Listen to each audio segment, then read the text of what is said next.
Boker Tov, j'espère que vous allez bien. Aujourd'hui, on va parler du sujet de savoir dire non. Alors, au premier abord, quand vous m'entendez dire ça, vous pensez que c'est tout à fait banal. Or, il y a des personnes qui ne savent pas dire non. Et donc, bien évidemment, ça a des conséquences sur leur vie. On a tous besoin, d'accord, d'une certaine manière, à un certain degré de reconnaissance, de plaire, etc.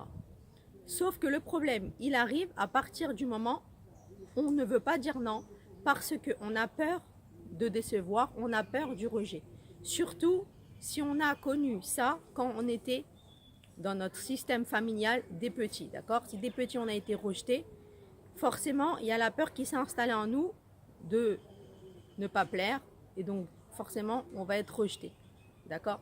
Donc comme on ne veut pas revivre cette situation d'être rejeté, donc on essaye dans plusieurs étapes de notre vie d'essayer de plaire à nos collègues, d'essayer de plaire à nos amis, d'essayer de plaire à notre entourage. Et donc, ça va nous frustrer quand on va nous demander quelque chose, de dire notre vrai avis. Et si on ne veut pas faire la chose, eh ben on va quand même dire oui et on va tout accepter. Or, ce qui va se passer, c'est qu'à force de dire à chaque fois oui, et qu'on est tout le temps la même personne à faire des compromis, alors des compromis dans la vie, c'est normal, d'accord? Mais je vous parle des compromis quand c'est répétitif, c'est récurrent, d'accord?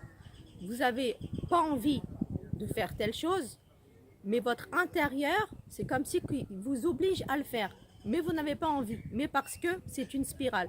Comme vous avez peur d'être rejeté, comme vous avez peur de décevoir, donc vous acceptez. Et on a l'erreur de penser que si nous, par exemple, on ne profite pas de la faiblesse des gens, eh ben, eux aussi ne vont pas profiter de notre faiblesse. Alors que c'est faux. Parce que nous, on n'est pas tout le monde. Chacun ressent différemment, chacun pense différemment. Et donc, si je ne veux pas profiter des faiblesses des autres, les autres, ils ne vont pas profiter de ma faiblesse. Or, c'est faux.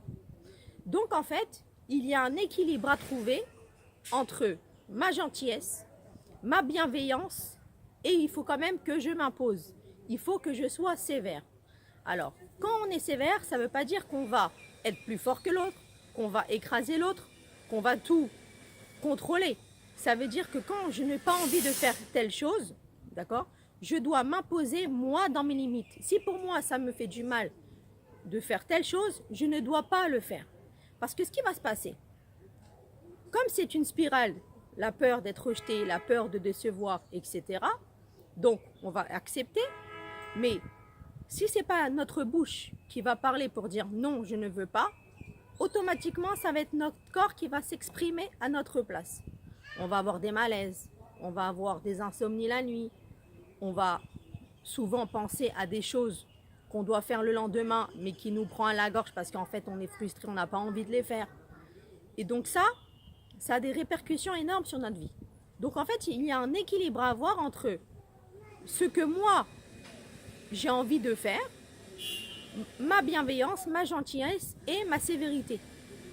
Des fois, on a des situations où on parle avec un ami, où on parle avec notre mari, une femme, un collègue, etc. Et en fait, ce qui va se passer, c'est qu'on va ressentir que moi, je vais dire oui, ma bouche, elle va dire oui. Ben, à l'intérieur de moi, en fait, c'est le non ce qui se passe. C'est non, j'ai pas envie.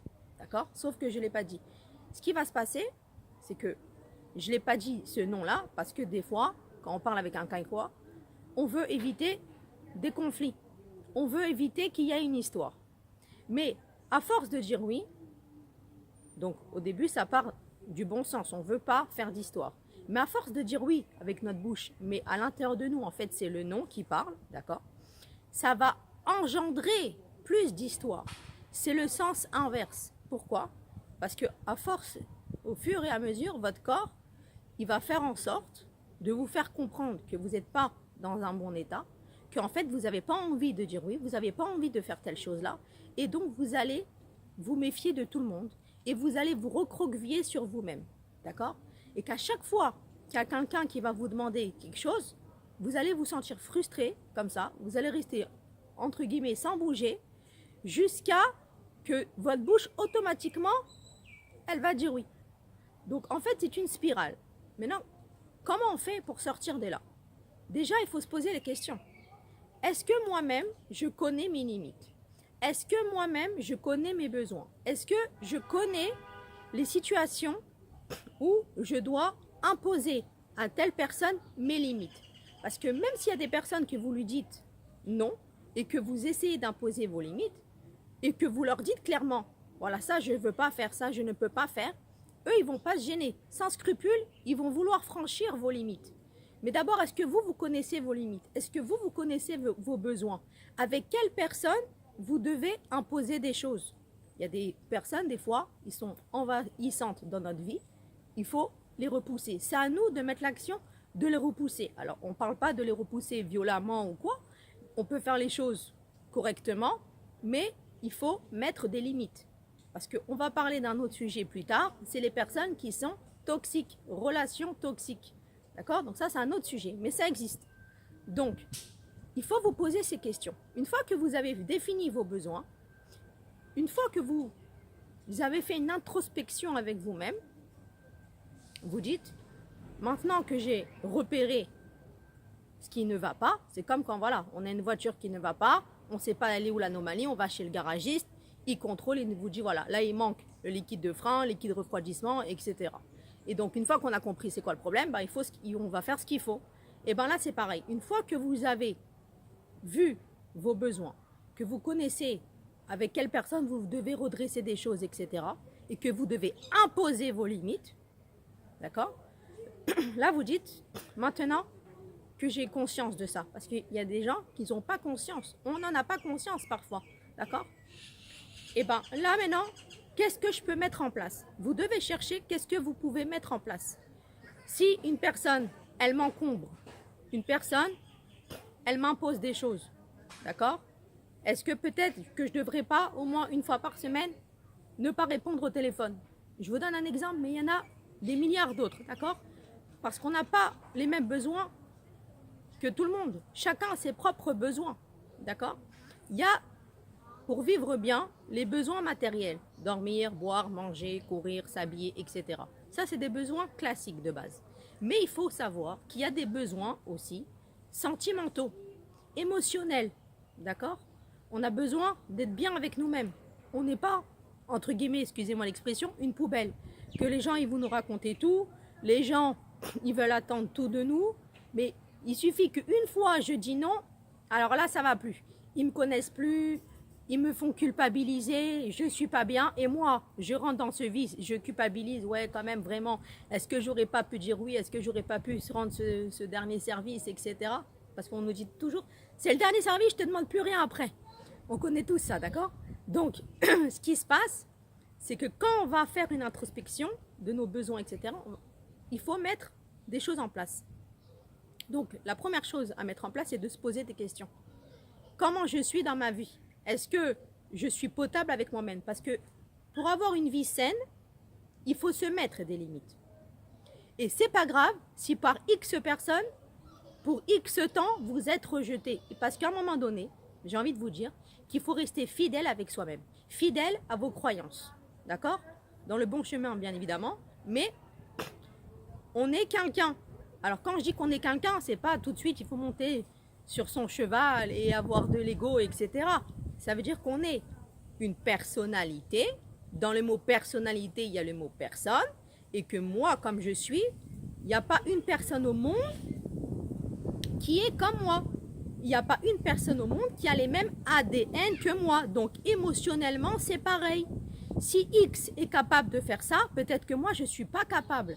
Mais ce n'est pas parce que je ne suis pas capable, ça veut dire que je ne vaux rien. D'accord? Après, il y a le côté où, à chaque fois qu'on veut essayer de faire des choses et qu'on n'y arrive pas, on est déçu.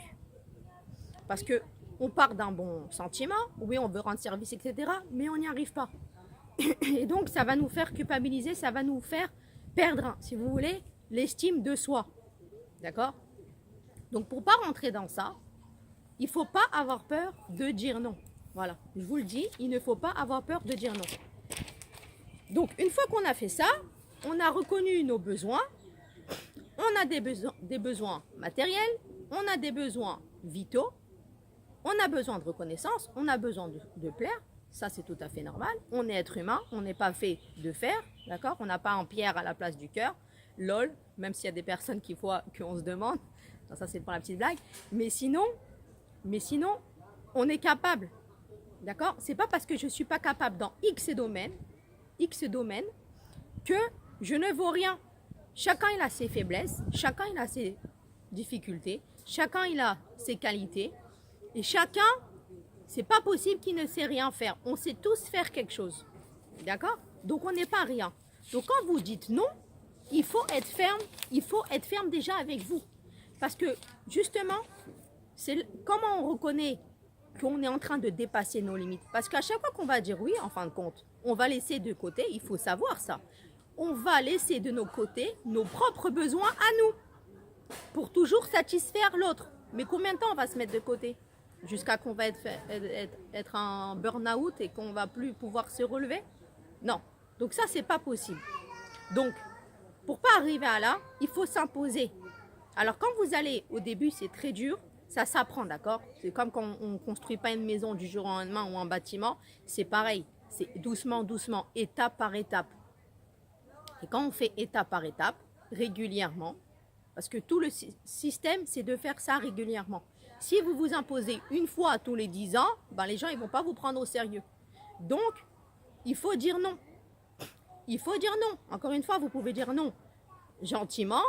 Si l'autre y comprend, tant mieux. Si l'autre y comprend pas, et du coup, il va me faire une histoire et je vais être mal vu, etc. C'est pas votre problème à vous.